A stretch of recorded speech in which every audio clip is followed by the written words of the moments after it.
Hello and welcome to this presentation on data-driven decisions in the AI era. I'm extremely grateful to be invited to Thrive in Tech to give this talk. It's the second time I'm here digitally. God willing, I will be there physically at some point, but for now, I'm super happy to be invited. My name is Paul de Vibe. I'm Principal Engineer in Data and AI at the Nordic Consultancy Knowit. And my talk will be focused on what AI means today. Now, as a Norwegian, of course, I have to start with a reference to our national team. It was such fun to watch them at the World Cup. I know Nigeria has had some really good World Cup runs. If not this year, maybe soon they can come back with a strong team. The Super Eagles, one of those top teams that people love to watch. And I really hope they will be back. You know, JJ Okocha and all of that great generation. Hopefully they can come back again. So I think one of the key things we can take from the World Cup is that success means working hard together and working smart together and really work as a team for the benefit of a team. And data success is really a lot about the people and working together.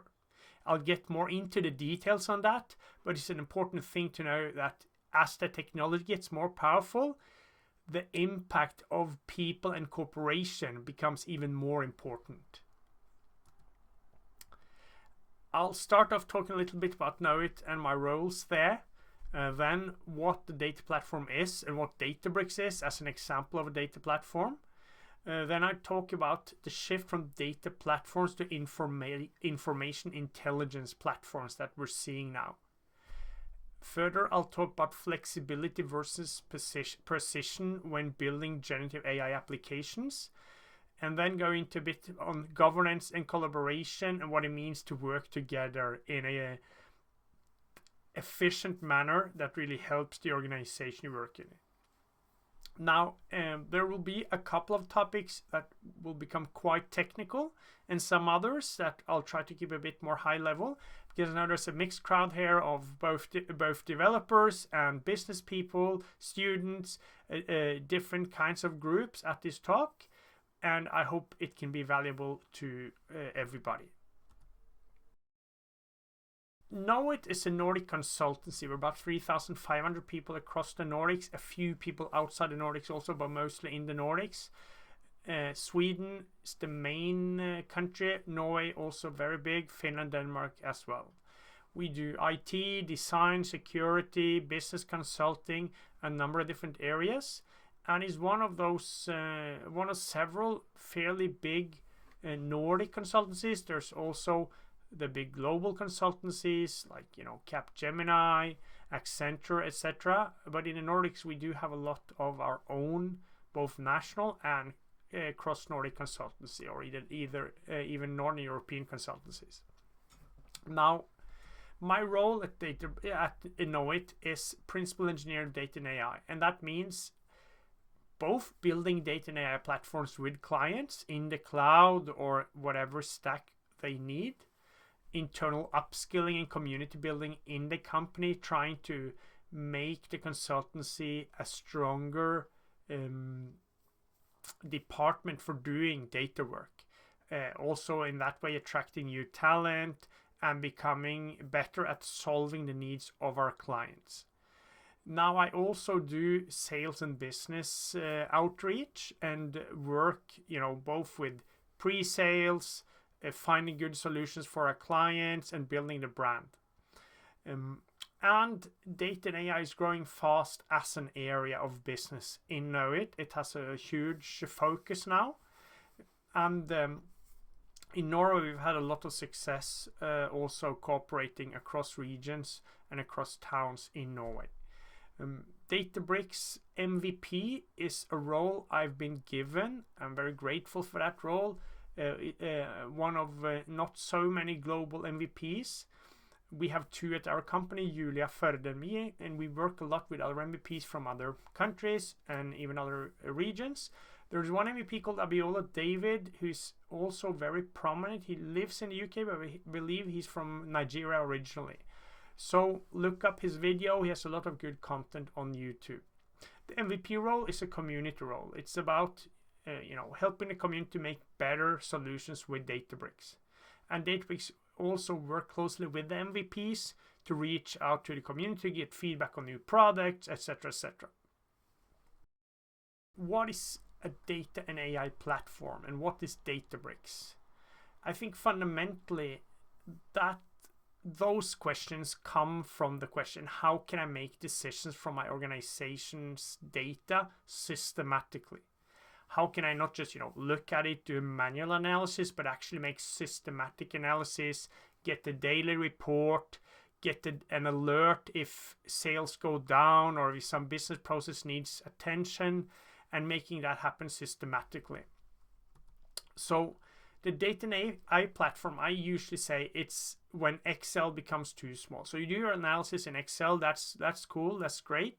But sometimes it becomes too much data or too complicated, the flow of logic, to keep that analysis in Excel. Or maybe you need some integration with other processes, other systems, etc. And that's usually when you need a data and AI platform. You need a platform where you can do bigger scale of data, etc. And Databricks is one of the prominent, probably, at least together with Snowflake, the leading platform today for data and especially for AI. It's a governed platform for serving a single copy of data, both for business intelligence, machine learning, AI, and other kinds of data work. And it now also has a lot of generative AI tooling. I'll go into that a little bit. And what's core to the platform is the governed access. What that means is who can see what data, and to be sure that that data will not be seen by other roles not supposed to see it. That's important for legal terms. It's important for business trust. And it's basically a fundamental aspect of giving AI power, that you also give it limitations of what data it can see and what it can do with that data. Now, I'll just, for the sake of making a better explanation, show some of the data tools of Databricks. We see here that on the left there's an SQL workbench, a database interface where you can actually look at the data you have. You can look around the data in your data catalog and make new recipes to process that data. You can also then do Python transformations of the data in the language called PySpark, which is a core technology in Databricks. And on the right side, you see a dashboard similar to Power BI or Tableau, those kinds of dashboard applications that is now available inside Databricks. Beyond that, there's a number of other tools. I'll not go into all of them, but as you can see, it's a way of interacting with data, whether looking into the precise records of data or looking at analysis of it. Now, from data platform to information intelligence, we see that with the arrival of LLMs, basically ChatGPT and similar technology, that has really transformed data work. Previously, data-driven meant looking at data that was already in a database, already structured, let's say,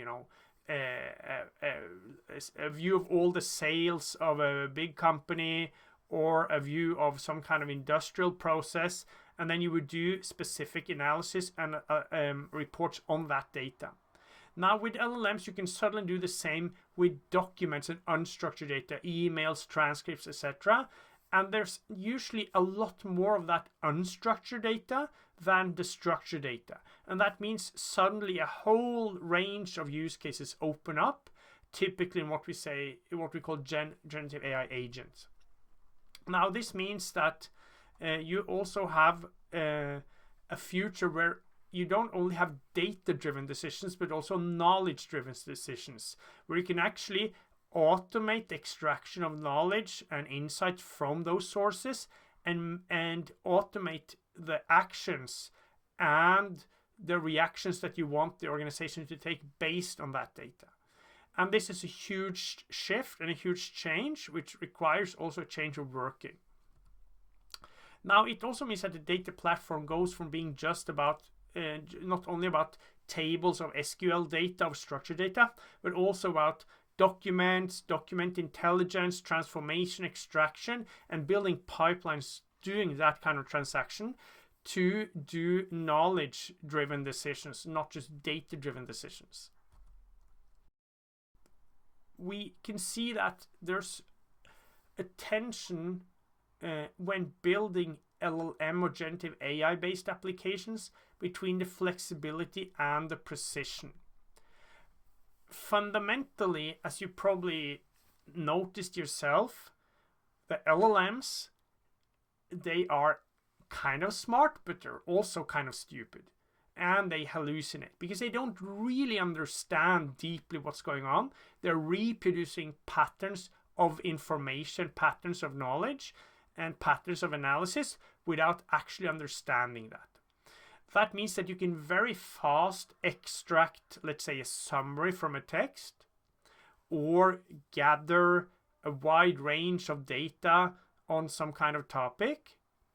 But it's hard to know how good that analysis, that data actually is. I mean, how good and how precise and how true is that data? And this is a fundamental trade-off in building generative AI applications, or what's today basically called AI, that you have this tension between the flexibility and the precision, or the risk, or the correctness.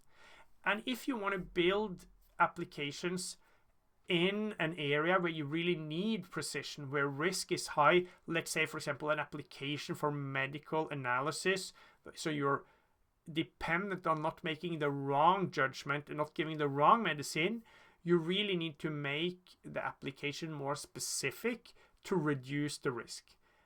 To fully remove the risk is hard, but that's also hard in human work. But to make sure that it's more consistent, you can trust the data more, you really need to work on a more precise target.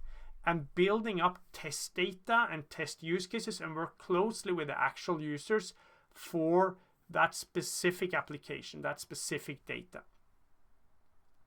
And there's no magic fix for this. It's hard work to do precise applications, and it's less work to do flexible applications. But the flexibility comes with a cost of risk and imprecision. Now, in Databricks, we have a number of tools available for building different kinds of applications. So we have some very flexible tools like natural language analytics, where you can actually, for example, if you have a sales database, you could say, show me the sales for West Africa, or per West African country. And then Databricks will build an SQL query for you to try and interpret what you're asking about. Now, it has become quite good at doing that precisely, but you never know 100% if the agent actually understood what you asked about. It's a fairly out-of-the-box functionality that you can just point it to your data tables and you can start asking questions. On the other end, you have a more specific implementation where you can build specific data apps. Let's say you want to do some kind of custom and very controlled transformation of data or information before you present it, and then eventually you present it in a custom built dashboard or some custom built process that is very tailored to a specific need. You can have unit tests to make sure it's actually precise in what it works. You do a lot of automated testing, ensuring that it's, or increasing the confidence you can have in that application. For that, you normally build Python apps like normal system development, and you can deploy those inside Databricks as Databricks apps. In the middle, there's something called you have low-code agents.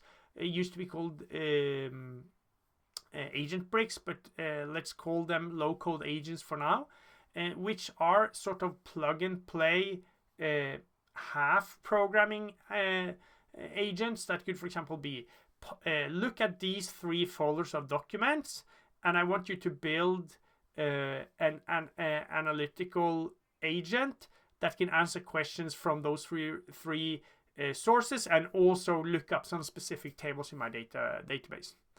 And it's very easy to build even if you're not a system developer, but it will not be as controlled and as precise as the specifically programmed application. Again, we see this range from flexible scope to more specific scope. Here's an example of an architecture where you have a much more sophisticated custom-built agent that looks that is monitoring tasks, that can write messages, status messages to Slack, like to your chat application. It can ask questions from knowledge workers. It can look up a number of sources and do quite sophisticated logic that you have custom tailored to that use case. There's tooling for doing that, both open source and platform specific services that enables you to work efficiently with that in the Databricks context. And Databricks is a leading player in building these frameworks. And there's a page here, a link to where you can look a lot of at the examples and play around with them. So I encourage you to take a look on that, or reach out to me after the presentation on email to ask questions.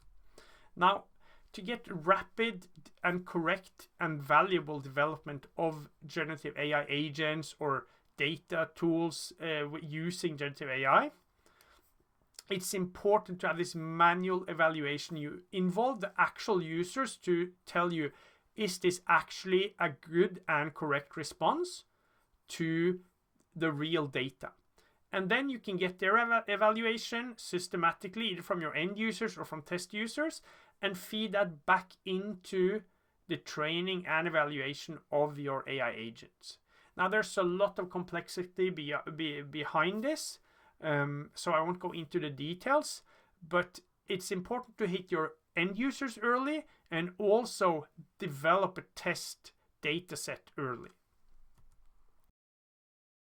To scale information intelligence, or you could say AI-driven decisions in your organizations, governance is important. It's important to know who should have access to what kind of data, who takes responsibility for the quality of different kinds of data, and that will achieve trust and compliance. Now, you need good descriptions of the data. What does this field actually mean? What is the definition of this or that data point to achieve correctness? And you need automated processes and agreed upon cooperation principles to achieve maintainability, long-term stability, correctness, and to scale the data work across the organization. There's a lot of human cooperation involved here. So to summarize, Databricks is now an information intelligence platform, not only a data platform. We're in a knowledge-driven era, and Databricks becomes an integration layer for these different kinds of data work. For governance at scale, we really need to work hard together and work with agreed upon principles and responsibilities. And establishing and automate shared practices together, and with a sensibility and humility towards the actual situation of our organization. There's a Databricks free edition available where you can learn to use Databricks yourself and work on public or your own data, or participate in free training. Here's a page with some links to my articles. There's a QR code for the slides of this presentation, and feel free to reach out. I'm super happy to answer questions that you might have. Finally, regarding correctness of data, we're actually in the same situation that we always were. And the medieval historian Snorri Sturlason in Norway that wrote down the sagas, he was the main historian for that period. He said that on trusting sources, we cannot say what truth there may be in these, yet we have the certainty that old and wise men held them to be true. So the truth comes from trusting the sources, given that the sources are also true.